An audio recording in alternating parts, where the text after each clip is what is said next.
Assalamualaikum warahmatullahi wabarakatuh. Baiklah, kami dari kelompok kelas reguler B 2019. Pada kesempatan kali ini kami akan membahas kasus tentang pengelolaan kurikulum, di mana kami di sini mengangkat kasus tentang homeschooling. Baiklah, untuk para materi akan disampaikan oleh teman saya. Untuk materi pertama itu akan disampaikan oleh Mutiara Maulani. Kepada Mutiara, saya. Baiklah, terima kasih kepada moderator. Untuk yang pertama yaitu pengertian pengelolaan kurikulum. Kurikulum dalam arti sempit adalah semua pelajaran baik teori maupun praktik yang diberikan kepada siswa selama mengikuti proses pendidikan tertentu yang terbatas pada pemberian bekal pengetahuan dan keterampilan untuk kepentingan siswa dalam melanjutkan maupun memasuki dunia kerja. Sedangkan dalam pengertian luas, kurikulum adalah semua pengalaman yang diberikan oleh lembaga pendidikan kepada anak didik selama mengikuti pendidikan.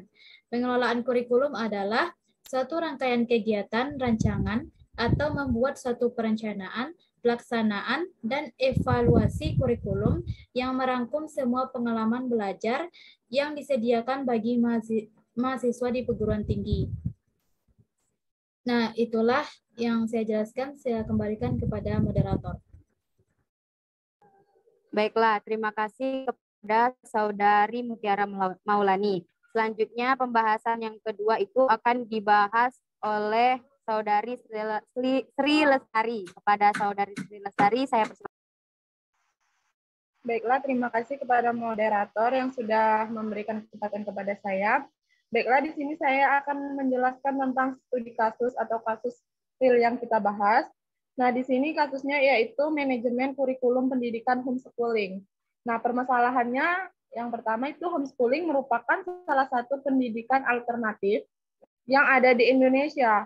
Kurikulum di dalam pendidikan homeschooling tidak diatur oleh pemerintah, karena setiap penyelenggara homeschooling mempunyai otonomi untuk merumuskan sendiri mengenai kurikulum yang diterapkan di homeschooling mereka masing-masing. Nah, terkait dengan hal tersebut, homeschooling mempunyai kurikulum tersendiri yang terdiri dari kurikulum yang disarankan oleh pemerintah, dikolaborasikan dengan program kegiatan yang dibuat oleh orang tua. Nah, baiklah, selanjutnya saya kembalikan ke moderator. Baiklah, terima kasih kepada Saudari Sri Lestari. Selanjutnya, penjelasan selanjutnya itu akan dibahas oleh teman saya, yaitu Puji Liani Putri. Kepada Saudari Puji, saya persilahkan. Terima kasih pada moderator. Selanjutnya saya akan melanjutkan pembahasan dari Sri Lestari, di mana saya akan menjelaskan tentang saran untuk permasalahan yang telah dijelaskan oleh Sri Lestari tersebut. Nah, yang pertama adalah homeschooling disarankan untuk merumuskan dan menetapkan visi, misi, serta tujuan yang jelas terhadap pendidikan lembaga agar peserta didik mendapatkan gambaran yang jelas terkait arah proses belajar mereka di sekolah. Selain itu, Master Camp perlu melakukan studi banding antar lembaga homeschooling untuk menambah informasi terkait pengelolaan manajemen kurikulum di lembaga homeschooling lain dan menyerap kiat-kiat kepemimpinan dari pimpinan lembaga homeschooling yang lain.